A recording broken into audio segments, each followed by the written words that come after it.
mais distante, o errante navegante, quem jamais te esqueceria. Terra.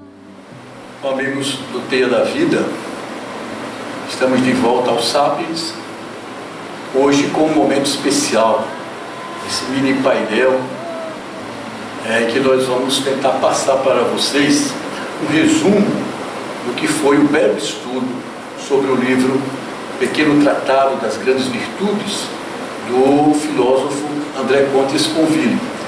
Esse estudo foi coordenado pela nossa amiga, pedagoga Mônica Leite, teve a participação intensa de todo o grupo, e hoje nós reunimos, além da Mônica, o nosso professor João Maria Santos, João Maria Campos, o professor e filósofo José Ramos Coelho, a professora Valquíria Félix, um dos baluartes do nosso Sapiens, para a gente conversar um pouquinho com a Mônica sobre esse estudo que foi tão intenso e marcou tanto o Sapiens este ano. Mônica, em primeiro lugar, a gente gostaria que você resumisse para as pessoas que nos veem através do TV Sapiens o que foi esse estudo e por que você escolheu. Foi uma opção sua estudar o livro Pequeno Tratado das Grandes Virtudes. Certo. O André Comte Sponville, ele retoma a tradição de refletir sobre as virtudes, porque há mais de 2.500 anos os maiores espíritos fazem isso, né? Refletem sobre as virtudes. E porque o que é essencial para o ser humano é a felicidade, é a busca da felicidade. E o Sponville faz referência ao Spinoza, dizendo que felicidade não é um prêmio da virtude, mas é a própria virtude. Então o autor coloca para a gente que a virtude, o que é mais urgente para os dias de hoje do que um tratado de moral. E dentro da moral, o que é mais significativo e mais digno de interesse do que as virtudes. Né?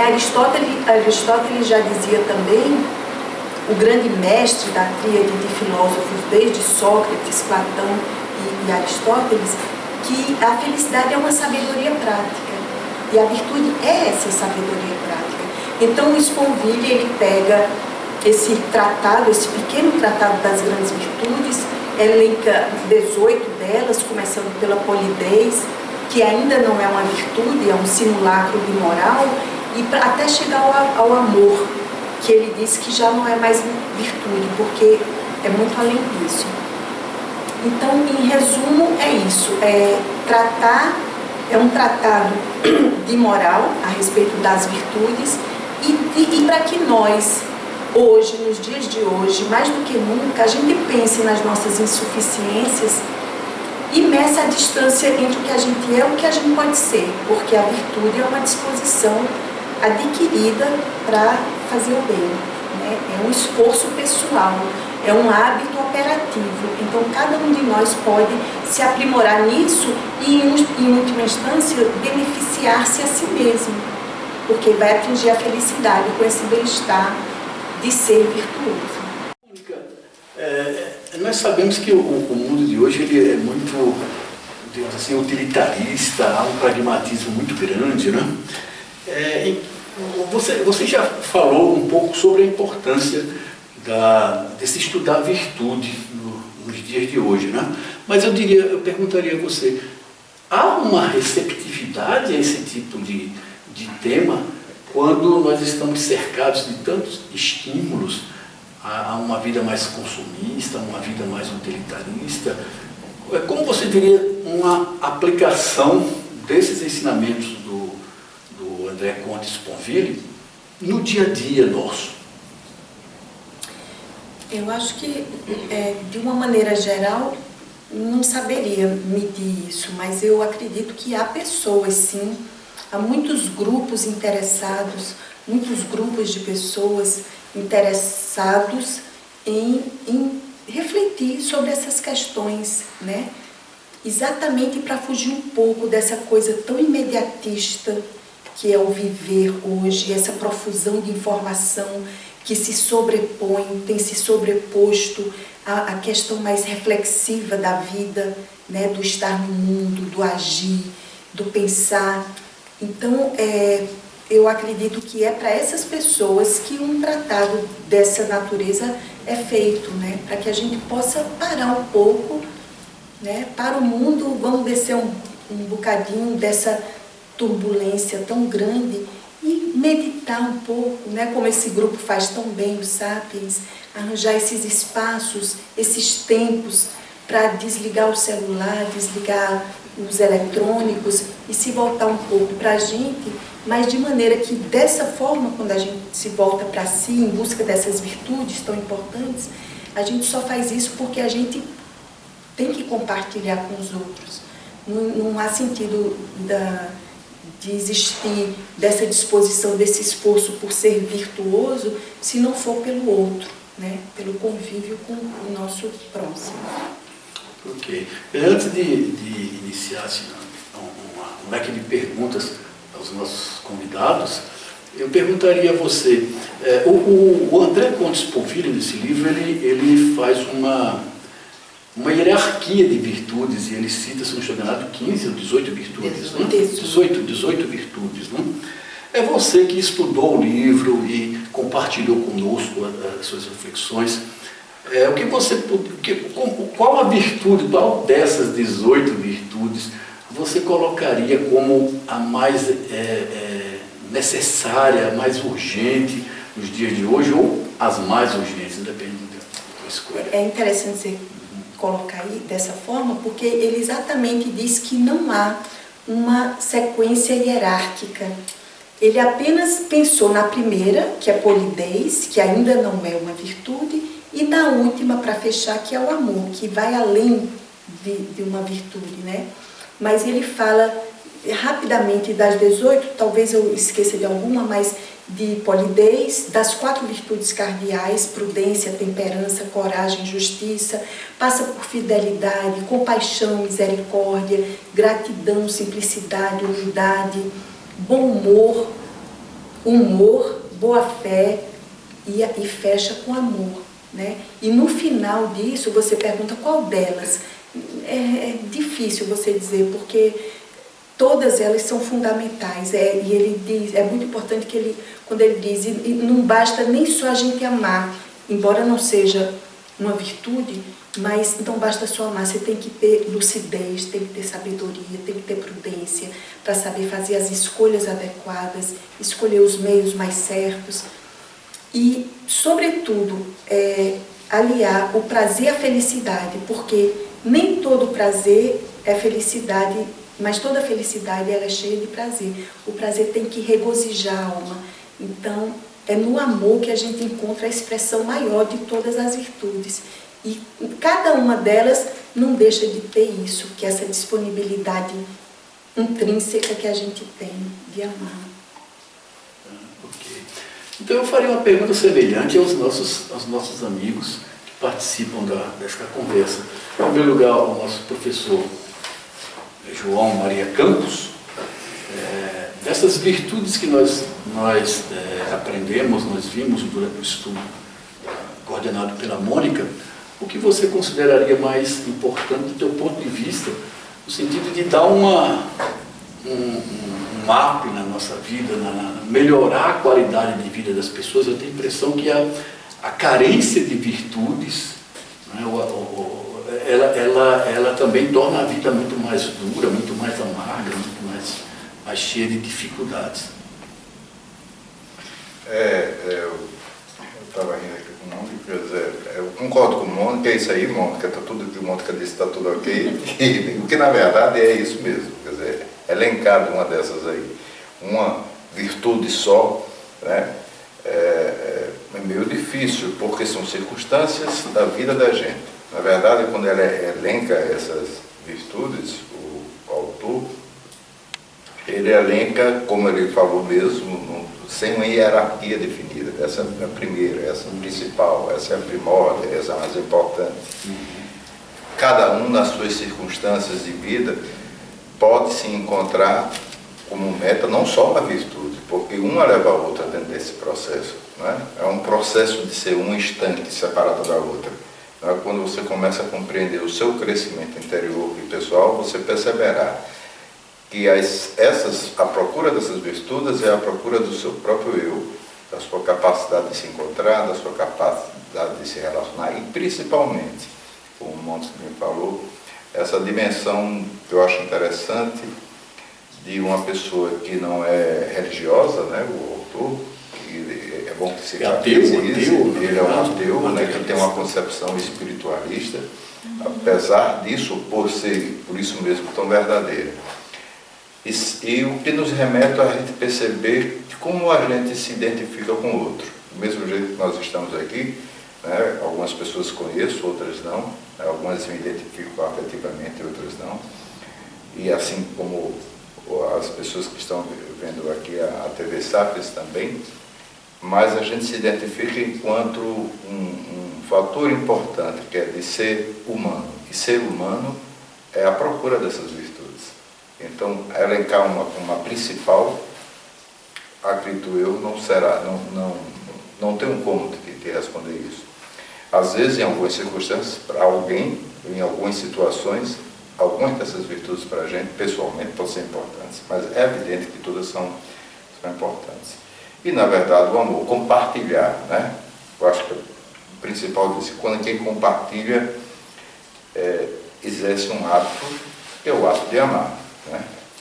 Aí é o que é mais interessante nessa história toda, que é compartilhar as nossas dificuldades, os nossos crescimentos, é assim como nós estamos aqui compartilhando o nosso conhecimento. Bom, então eu concordo com você também, concordo com a Mônica. Vamos reelaborar um pouco essa pergunta.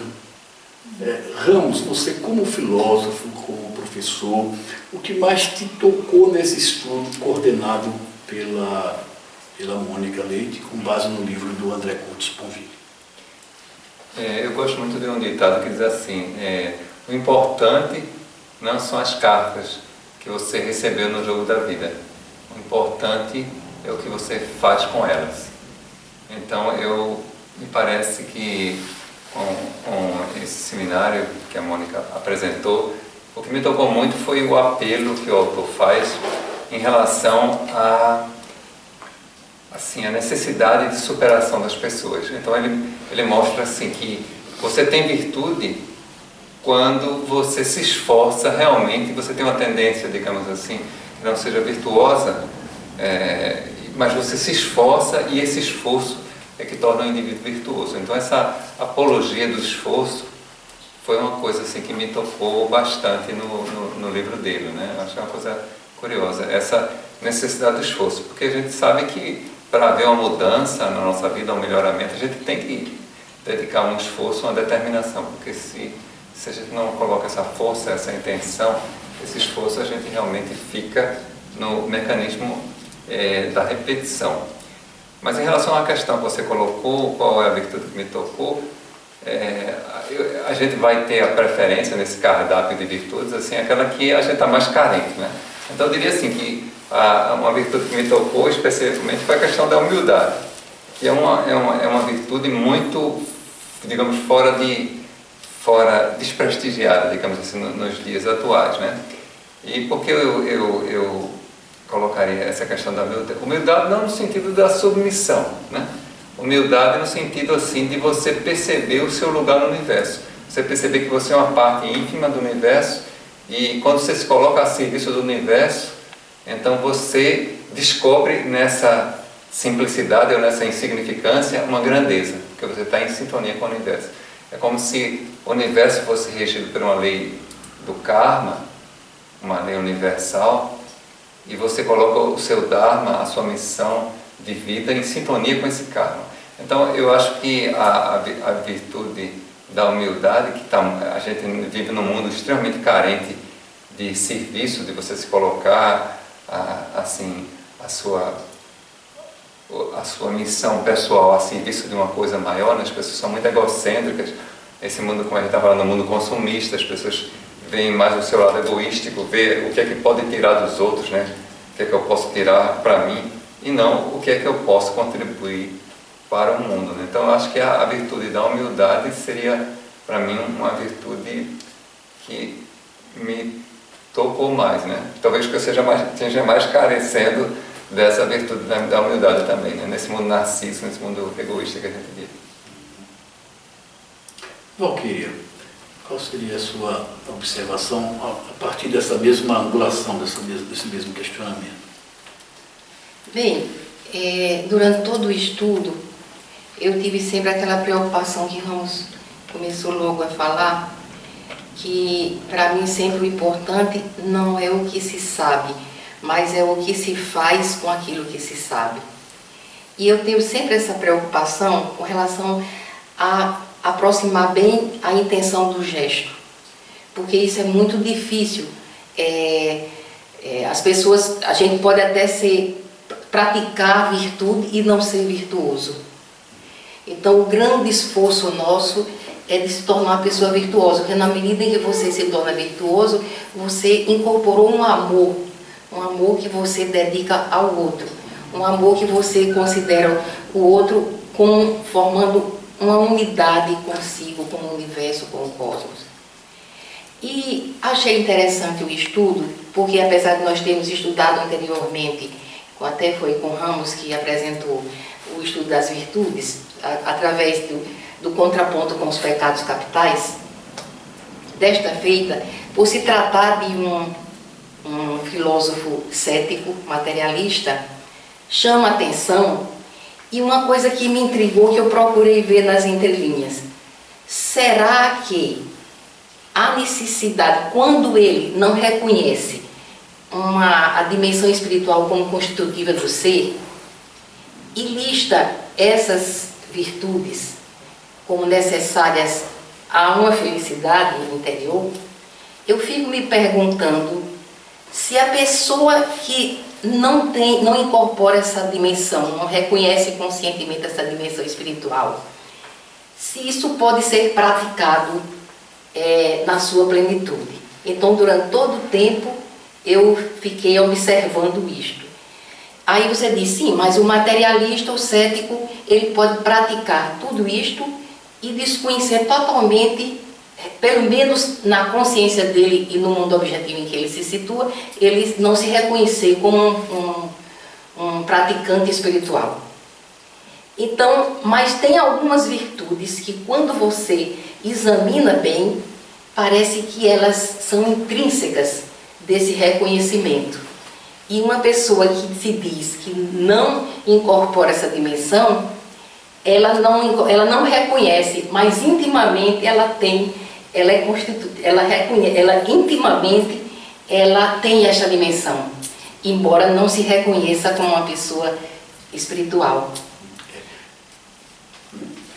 Eu lembraria assim, que espiritualidade é uma dimensão do ser, independe da crença professada, né, pela pessoa, né? Então, do ponto de vista de um espiritualista como eu, como você, né, a espiritualidade ela está presente em todas as pessoas. O que a gente percebe no conto Sponville, e eu li outras obras dele também, e os que estão aqui também leram, é que ele é digamos assim, um ateu muito inteligente, tem uma acuidade incrível e não é uma pessoa extremista, não é um extremista, não é um fundamentalista, digamos assim, na sua crença. O Sponville chega a admitir, numa das suas obras, que o ateísmo também é uma forma de crença, é uma crença no não objeto. E que se você pega o religioso e o materialista, digamos assim, o ateu, né, diante da perplexidade do universo, de repente um materialista pode ser aquele que pratica até mais humildade do que o religioso, porque o materialista ele reconhece, e o ateu eles reconhecem a existência de um mistério. eles apenas não ousam explicar o mistério, e às vezes o religioso ousa explicar o mistério. Então, eu acho que independentemente da crença, se você é teísta ou não teísta, você pode ser ético, você pode praticar a virtude. A prática da virtude independe da crença espiritual, né? Agora, aproveitando assim o seu gancho, eu acho que, de repente, se você é espiritualista, você pode até ter um gozo a mais na prática da virtude, pode ter um gozo a mais. Pegando o gancho da Mônica, a Mônica lembrou que o Sponville cita que a prática nem todo prazer conduz à felicidade, né? Mas toda felicidade ela é prazerosa, O Ramos tocou na questão do esforço, que é indubitável. Para você realizar qualquer coisa é necessário que você empreenda um esforço. Você vê isso no atleta, você vê isso no dançarino, você vê isso no cantor, você vê isso em todos os segmentos. Agora, juntando a percepção, né, aquilo que o Ramos focou com o que nos lembrou antes, a Mônica, eu diria o seguinte, que você pode realizar este esforço para ser virtuoso, esse aprendizado para ser virtuoso, sem que isso seja uma coisa aflitiva, assim como o atleta, ao treinar, sente prazer, porque ele está vendo algo mais adiante. O que complica inclusive na caminhada de muitos religiosos, é que na busca da virtude a pessoa se tortura muito, não é preciso se torturar, se aflige muito. Você não é virtuoso se para praticar o bem, você se aflige, você pratica sob aflição.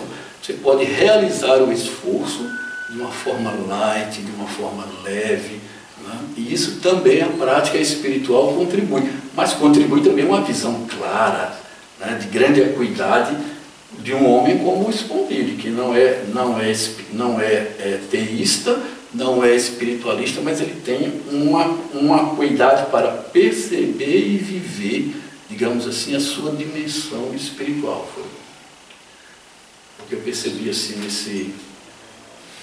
E eu acho que a gente sempre faz uma falsa ideia, né, de que o ateu, né, ele é desprovido de uma certa dimensão espiritual ou de uma falta de sensibilidade, mas eu não penso que seja assim. Ele até, no caso específico do Conte Sponville, ele é muito condescendente com as questões da religião, né, dessa crença num Deus pessoal. Quando ele fala ao final do amor, inclusive se estende, ele cita trechos bíblicos, né, do Antigo Testamento, não, do Novo Testamento, e ele fala das virtudes teologais, a fé, caridade, esperança, de uma forma tão sensível, tão bonita, né? Ele concede esse espaço, né, para que mesmo não crendo nesse Deus pessoal, que ele até quando fala de humildade, ele diz, eu penso que eu sou mais humilde não crendo nesse Deus, porque eu não me arrogo, né, como ser humano tão ínfimo, tão imperfeito. Eu não penso que um Deus existe só para ter criado seres como nós. A gente poderia até passar um WhatsApp para o Conte Sponville e dizer que nós também não cremos no Deus pessoal. Tem a impressão que os 5 que estão sentados aqui, né, pelo os 3 espiritualistas que eu reconheço aqui, eles também não creem no Deus pessoal, como também outras pessoas que estão nos vendo. Que, aliás, é o grande complicador ainda hoje para um entendimento, digamos assim, sobre a questão da divindade e o diálogo entre teístas e não teístas, é essa figura do Deus pessoal. Me parece que até o Papa, até na religião mais conservadora, na escola uma das mais conservadoras, né, da escola cristã, que é o catolicismo, parece que até o Papa também já se esclareceu sobre isso. Quer dizer, Conte Sponville já seria remetido diretamente para o céu pelo Papa Francisco. O Papa Francisco falou que os ateus podem entrar no céu. Porque, na verdade, o céu é um caminho, é um lugar que se chega através do caminho da virtude, me parece, né? Pelo estudo também que você apresentou também, a gente percebe isso. Chega-se ao céu através do caminho da virtude. E esse caminho da virtude pode ser virtuoso, porque pode ser prazeroso, muito prazeroso, nada de repressão. Assim como é prazeroso viajar, é tão bom, né, estar dentro de um avião, é tão bom dentro de um ônibus e observando a paisagem, demora para chegar, né? Tem aquelas paradas, aquelas coisas, dá um cansaço, mas também é gostoso quando você se entrega.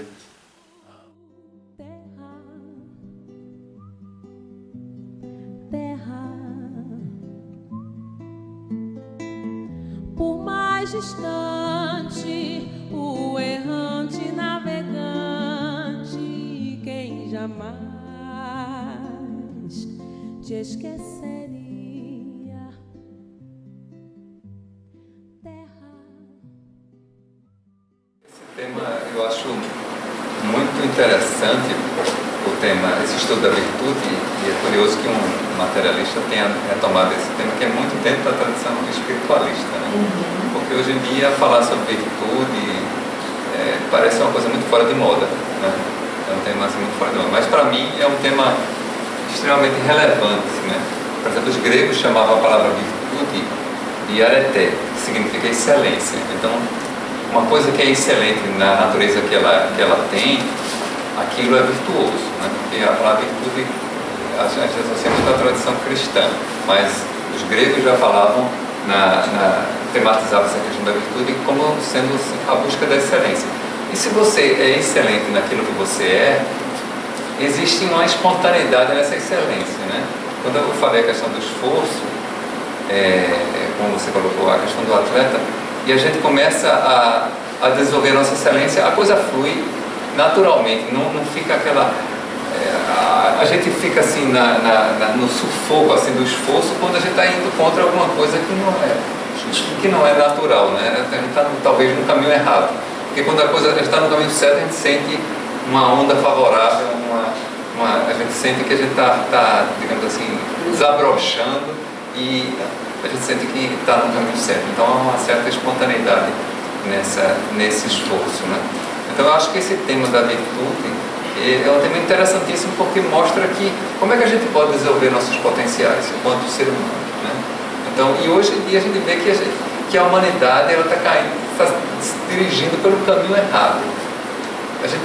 Se você tomar, por exemplo, a questão da situação do Brasil atual, então, por exemplo, a música falou assim, que a virtude que ele considera capital é a virtude do amor. Então você olha assim, o amor, essa virtude do amor está na moda aqui. Se você olhar no comportamento do jovem, vê que está totalmente fora de moda. Quais são os filmes, por exemplo, que as pessoas assistem mais? Os jogos? O que é que atrai as pessoas? O que é que dá ibope? São coisas de violência. A violência, os sentimentos mais díspares, assim, é isso que atrai as pessoas.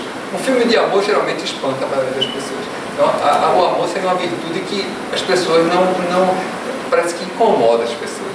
Mas aí eu colocaria a questão da cultura do mito, né? Sim. Nós temos digamos assim, na minha percepção, nós temos uma estrutura econômica no mundo inteiro hoje, né, que em grande parte se sustenta a partir de um alicerce chamado medo. O medo é estimulante do consumo. Quanto mais medo você tem, mais você consome, né? Então, e nós sabemos, até pelos estudos que realizamos há anos aqui no sábado, pelas nossas meditações, que o sentimento que polariza com o amor é o medo. Quanto mais medo, menos amor. Do medo flui a violência, né? Do medo flui essa coisa de você achar que você está cercado de ameaças. O medo te leva a viver em guetos. E a prática da virtude, me parece, ela nos coloca exatamente numa situação em que nós temos que sair do gueto. A virtude ela se desenvolve também, não só na sua introspecção, mas também no contato com o outro. Mas como é que nós vamos fazer isso numa sociedade que é dominada pelo medo? se os pais incutem medo dos seus filhos, né? se os meios de comunicação incutem medo, é claro que nós vamos ter jovens, então, dominados pelo medo e amantes da violência, né? Dos jogos, de tudo que se identifica com esse estado conflituoso deles. É a impressão que eu tenho, mas eu concordo perfeitamente com o que você falou, a necessidade de... E eu volto só um pouquinho quando o Ramos começa a falar na origem da palavra virtude, né? E que o que significa excelência também, e que o autor, ele diz que o que excele, qual é a excelência da faca, por exemplo, é cortar. A excelência do remédio é tratar ou curar. Qual é a excelência do homem? Ou seja, o que é que o distingue, o que é que excele, o que é que o distingue dos outros, dos demais animais? É a razão, né? Então, aí, por isso que Aristóteles diz, a virtude é uma sabedoria prática, é você fazer uso da razão, da prudência, da justiça, de todas essas coisas para tomar decisões na vida, para fazer escolhas. Então, a excelência do homem é ser humano. E como é que ele se torna mais e mais humano? Pelas virtudes.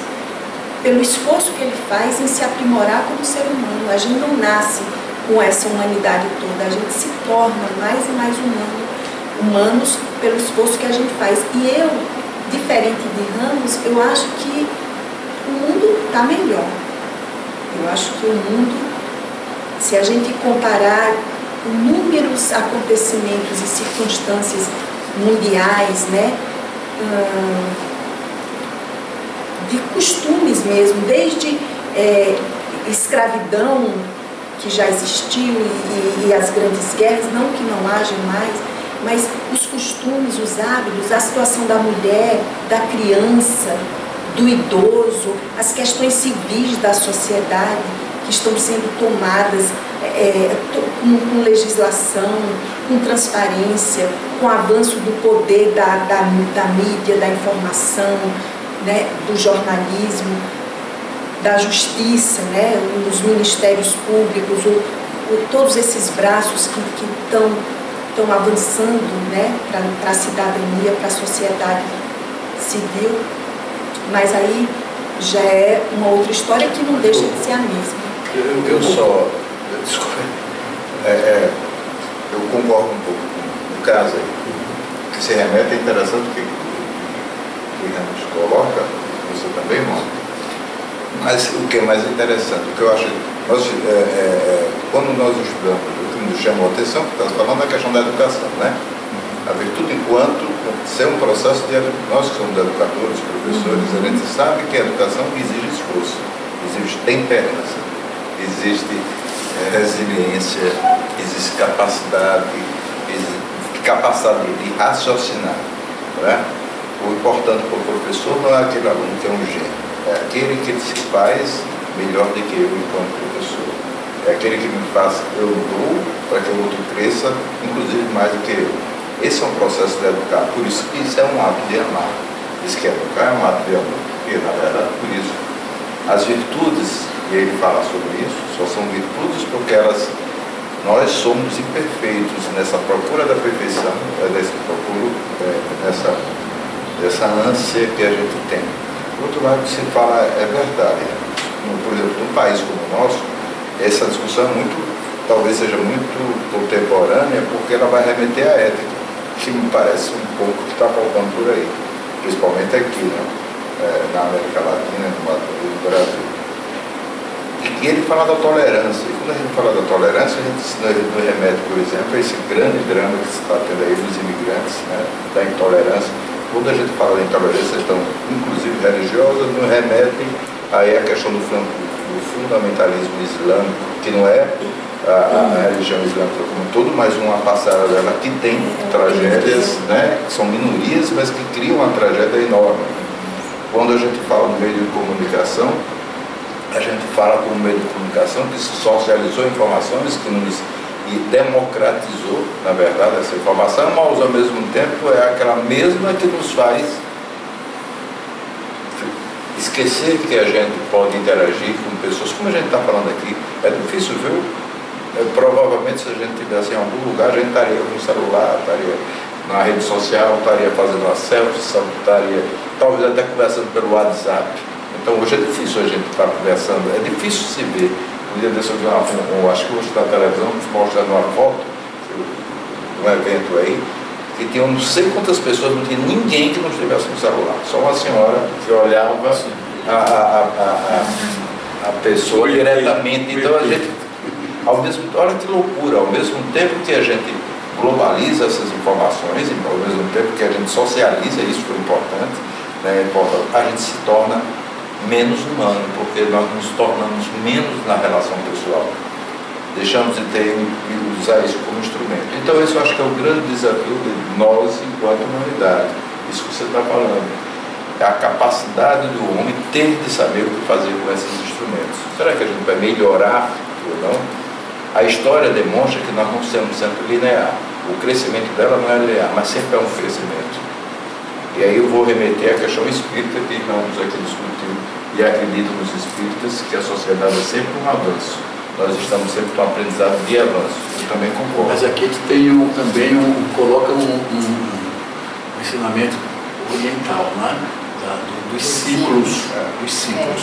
Então, sem dúvida, se abrir os registros da história e os estudos sobre pré-história, você vai ver que o homem tem evoluído. Isso é indiscutível. Se olharmos para 10 anos atrás, né, nós vemos os saltos que nós temos socialmente, moralmente também. Moralmente nós temos grandes saltos, né? Mas isso não significa que a sombra do ser humano ela foi abafada. Nós sempre teremos que trabalhar, né, sobre o fio da navalha, equilibrando a nossa sombra. E, além disso, mesmo que a gente não adote, né, esse modelo de evolução em ciclos, você tem um ciclo de criação, de expansão, tem um ciclo de retração, né? Você, mesmo numa análise linear, você vai ter que considerar as curvas. Então, há movimentos ascendentes, há movimentos descendentes. Então, apesar do progresso que nós conseguimos até agora, né, em todos os campos, eu considero também que esse lembrete do Ramos é um lembrete válido, porque nós podemos também precipitar o movimento descendente. O movimento descendente virá algum dia. A gente olha para o universo e a gente vê que corpos nascem, né, surgem, corpos desaparecem. Isso, do meu ponto de vista, é um grande argumento em favor, inclusive, do espiritualismo. Existe algo permanente, que é o mistério, nem os teístas, nem os ateístas explicam. Esse mistério parece que tem todas as potencialidades dentro dele, né? E guarda todos os avanços. Mas as formas, elas têm o movimento ascendente e depois descendente. João, eu queria falar um pouco a respeito do que o João abordou, a questão da educação. As virtudes, quando você olha para trás, você vai ver que aquele ensinamento da prática das virtudes era muito, iniciava muito no lar. Os pais iniciavam os filhos, convocavam-os a praticar virtudes, a generosidade, a fraternidade, a caridade, tudo isso na família era muito ensinado. Hoje se deslocou, quase que os pais abdicaram disso, se desloca para a escola, e a escola deslocou para outra área, porque ela se preocupa muito em ensinar a fazer, mas pouco se preocupa com o aprender a ser. Né? Você vê que o processo educacional hoje, não obstante ser pleno foca na técnica, nas técnicas, nas técnicas, mas carece Como muito humanismo. dessa humanidade, do ensinamento daquilo que, por exemplo, muitas coisas que hoje, ao longo da vida, pratiquei, foi muito aprendido no seio da minha família, porque todas essas questões eram conversadas com os pais, com os irmãos, e hoje a gente nota uma carência muito grande, uma ausência muito grande. Então, a educação, que é basicamente para você compreender quem você é, procurar saber quem eu sou, não é? O que eu estou fazendo neste mundo, não é? Qual o sentido desta minha existência. Esse processo é muito iniciado na família e muito complementado na religião. Mas a religião passou a ser muito dogmática, muito prescritiva e pouco tem dado suporte a esse aspecto essencial da vida, que é você se compreender como um ser humano, um ser em processo de evolução. Aí surgiu agora uma perguntinha na relação. Como então a gente consegue, nós que estamos interessados nessa questão da virtude, como é que a gente consegue transpor esses obstáculos? A mim me parece que um dos recursos que estão ao nosso alcance é diálogo. Não podemos ter um mundo virtuoso ou pessoas virtuosas se nós nos isolarmos.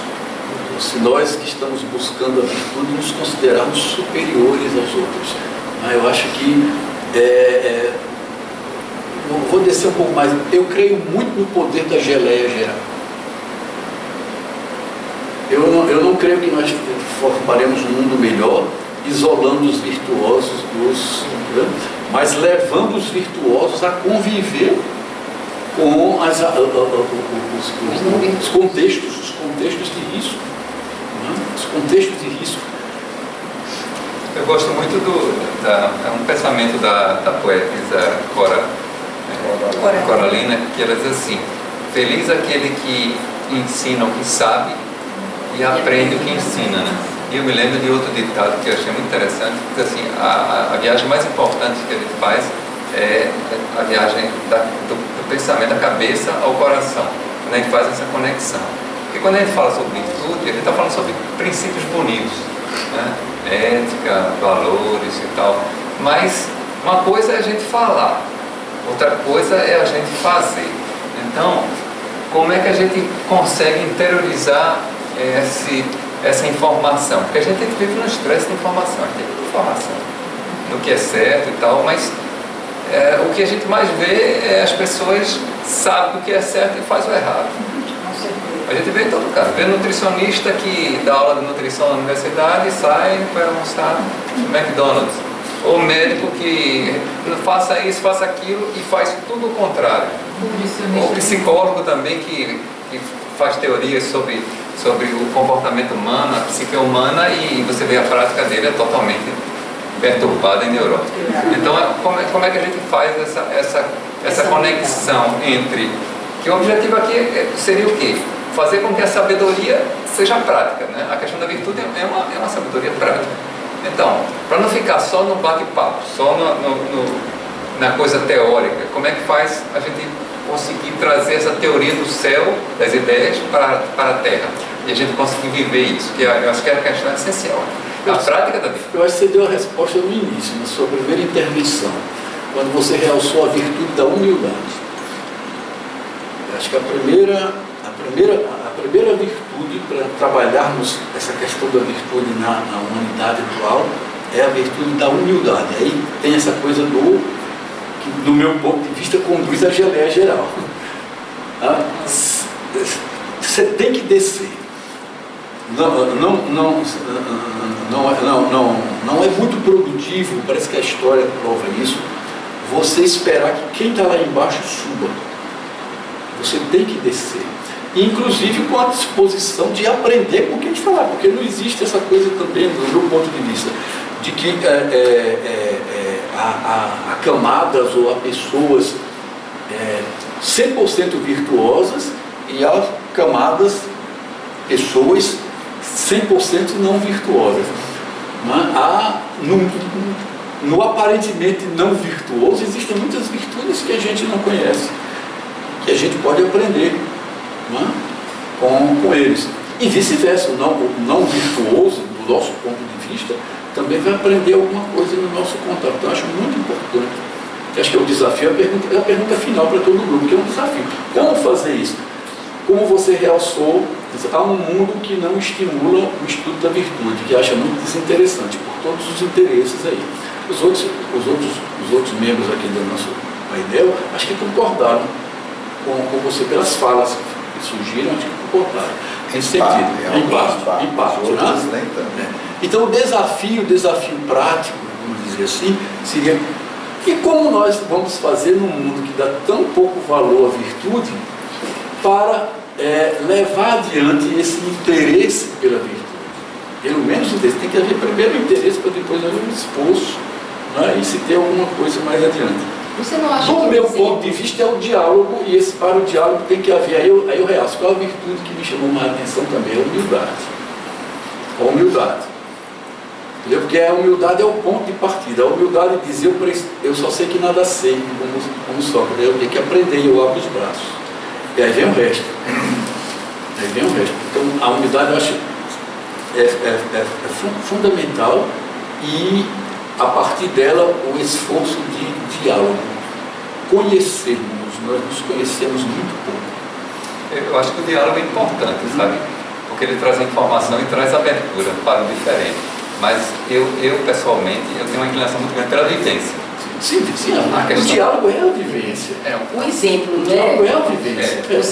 A sua vida é o exemplo. Sem dúvida. O diálogo será morto se não tiver a vivência. Porque nós percebemos a hipocrisia das pessoas, mas o diálogo vai permitir que você também tenha uma percepção maior do outro. Quando você se aproxima, você consegue ler melhor o coração do outro. Porque existe a capa das aparências, existem os temperamentos. Alguém às vezes parece muito arrogante para a gente. Eu já teve pessoas na minha vida que se tornaram benfeitoras, pessoas que eu adoro, eu tenho uma profunda gratidão. Durante muitos anos, antes que eu me aproximasse delas, eu achava aquelas pessoas arrogantes e avassaladoras e ameaçadoras, mas eu não conhecia. Depois me aproximei e essas pessoas me ajudaram bastante. Chefes odiados, eu tive chefes que eram odiados por toda uma comunidade dentro de revista. E foram pessoas que me ajudaram bastante. O destino me fez com que eu me aproximasse. E ao me aproximar, eu descobri o outro lado da pessoa. Que a gente não vê. Então, para mim é muito importante, a minha perspectiva, de que haja esse diálogo, porque o diálogo aproxima, o diálogo torna mais verdadeiro, desde que haja humildade. Se não houver humildade, não há, porque há o falso diálogo. Há o professor querendo ter um aluno. E já quando há realmente essa abertura, não existe um mestre querendo ter um aluno, existem duas pessoas trocando conhecimentos, experiências. Não é caminho, não é fácil não. Não é fácil. Pode não ser prazeroso, mas dá felicidade. Não, eu acho que a pergunta que Ramos lança é assim, que para finalizar, inclusive, o que é que cada um pode fazer para, como ele diz, descer do céu à terra, né? Transformar, não adianta ficar só falando em virtudes e tal. Mas é como o próprio autor enuncia, né? E a gente está falando disso. Você só se torna um bom construtor construindo, um bom professor ensinando. Você só aprende a andar de bicicleta bicicletando. E assim, então, é fazendo, né? Pelo exemplo. E se eu puder, dentro da minha casa, fazer isso, porque às vezes a gente está socialmente, é uma coisa, quando vai para dentro de casa com as pessoas mais íntimas, é com quem a gente mais, né, se desarvora e perde a paciência e a tolerância. Então, se a gente puder exercitar essas virtudes dentro de casa, eu acho que isso vai em progressão geométrica para o mundo, né? Com seu filho e ele já com os outros, com seu companheiro, com seu sobrinho, seu amigo. Então, é o exemplo. Tem um conceito, aliás, eu acho que é senso comum que se fala, né? Ninguém se salva sozinho, né? Até porque o conceito de salvar sozinho é até aquele conceito, nós não estamos aqui, nós somos supra, agora nós somos assim, até que ser muito virtuoso deve ser um pouco chato. Aí nós somos virtuosos, o resto não é assim. É esse conceito, é esse conceito, sim. Por isso eu acho interessante dizer, ninguém se salva sozinho. Claro que não se salva sozinho. A gente só se humaniza com o outro. A gente só é obrigado, pessoal. Nós não podemos ser melhores se a gente se esquece que nós temos outro. E o outro é uma parte de mim. Eu não posso me salvar sozinho. Seria o cúmulo do egoísmo, isso não seria humano, né? Eu acho que o grande... O que a gente fez? Eu concordo com Mônica. Sei lá, eu fui professor, fui diretor de escola. Por outro lado, eu sou muito otimista. Tá? Porque a gente vê assim, puxa, realmente, nós usamos, foi grandes desafios que eu tive como diretor, porque de repente eu vi que família não é família, o conceito que a gente está dizendo, mas viu, pessoal, não tem pai, mãe, etc. A sexualidade não é mais aquele conceito antigo que a gente entende homem e mulher, não, porque a juventude não é assim mais. A questão da droga está batendo na porta a todo instante. São desafios que qualquer pedagogo, qualquer pessoa, que nós, inclusive, que saímos aqui e vemos isso todo dia agora. Daqui a pouco vai sair, né? Aquele já é o resultado final daquela história. Mas tem muitos em processo daqueles. Mas o que é legal, tem pessoas também que tem um lado bom ambos disso aí. Eu vi muita gente crescer nisso. Vi pessoas com dificuldades de famílias que conseguiram se resgatar. Inclusive através da religião, sim. Às vezes até de algumas religiões que salvaram, entre aspas, ou resgataram, né? Aqueles sejam os evangélicos, sejam os espíritas, mas principalmente os católicos, foram pessoas que cresceram. E a educação, eu estou falando da educação pública, que infelizmente no nosso país é esse desastre, com raras exceções que a gente vê por aí, mas ainda é um lugar de diálogo dessa juventude e dessa capacidade de crescimento disso aí. Tanto é que nós vivemos uma sociedade ética melhor, isso é verdade, porque se há de convir que a Declaração dos Direitos Humanos, em termos de história, é muito pouco. Foi um dia desse que foi feito. Foi um dia desse. Em termos históricos, isso não é nada, absolutamente nada. Mas isso já está tão incorporado na vida da gente que a gente nem discute mais. O escravagismo, a gente ainda tem, de uma certa forma, mas a gente se escandaliza, ainda bem, né? Porque antigamente isso era normal. O trabalho infantil antigamente era normalíssimo. Na Inglaterra, século XVIII, XIX, pessoal, isso era normal, nem existia o conceito de criança. Hoje, a gente se escandaliza quando você vê. Então, são conceitos que a gente não mais discute, não racionaliza, mas para chegar lá precisou ser racional. Para chegar lá, se precisou de revoluções, precisou de conceitos, precisou de ideias, precisou de se estudar. Precisou de leis. Precisar de leis. Porque quando precisa de lei é porque não está educado, né? E de virtude. Exatamente, é o processo de virtude que se fez. Se precisou, então esse conceito, eu sou otimista nesse sentido do ser humano. Nós somos pessoas que construímos uma sociedade melhor. Nós estamos tentando construir uma sociedade melhor, mas não podemos esquecer também, isso é bom que serva de alerta, que até pouco tempo perpetramos a Segunda Guerra Mundial. Foi a pior tragédia da história por nós, com todos os anticonceitos que nós tínhamos, de uma sociedade que não era só de uma pessoa, era de um país, que não era só do país, esse passagem não era só a Alemanha, era de algumas pessoas que estavam lá que conseguiram transformar um irmão em animal, em bicho. Acho que isso não existe. A gente vai muito longe. Eu tenho um cara que era muito humano aqui no Rio Grande do Norte, que eu cheguei a conhecer, uma pessoa super humana, mas depois ele achava que índio era animal. De certa forma também a tragédia levada adiante pelo nazismo trabalhava com o conceito de virtude. O conceito de excelência no sentido, mas olha como quer dizer, mas essa procura incessante, agora eu me lembrei aquele poema de Drummond que diz, né? Tem um poema de Drummond que eu acho que define muito bem a palavra amar, eu gosto muito dele, até porque eu dei muita cantada nesse poema. você estava certo, ainda dizia que era meu. Né? A massa Agora que descobrisse que era Drummond, já estava perdido.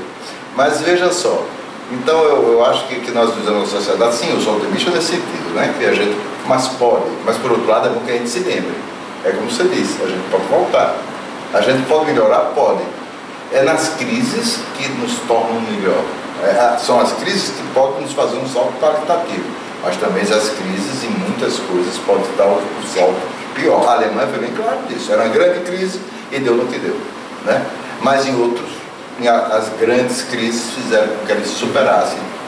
Aí a própria Alemanha, o Japão e assim por diante.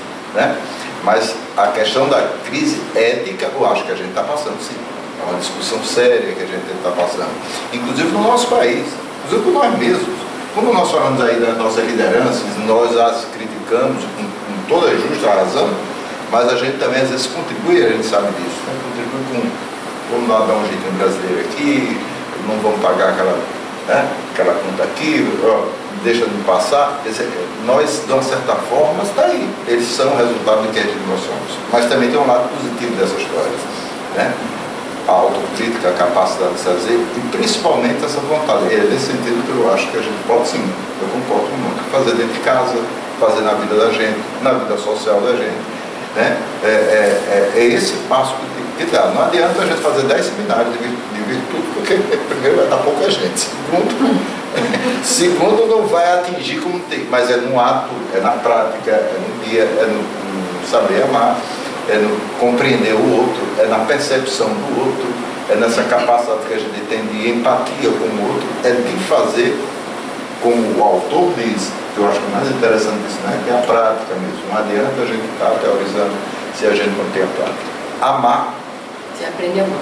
Só se aprende a amar. Não é só com poesia, né? É poesia e prática. Então, que é isso que é legal, que é isso que é o grande desafio, né? Que é o desafio da gente. E que eu queria parabenizar aqui Mônica pela sensibilidade dela, né?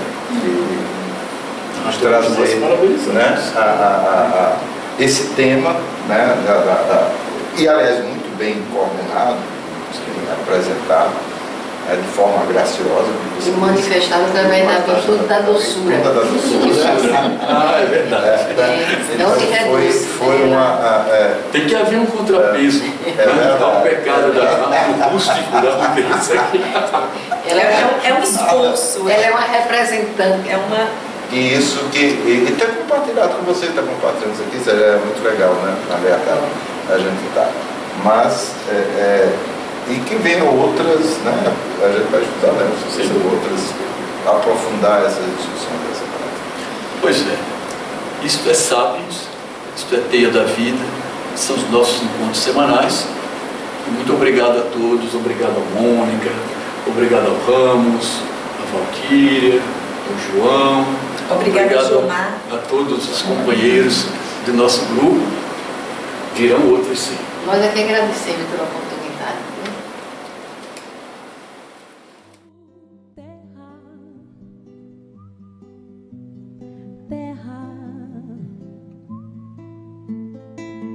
Por mais distante, o errante navegante, quem jamais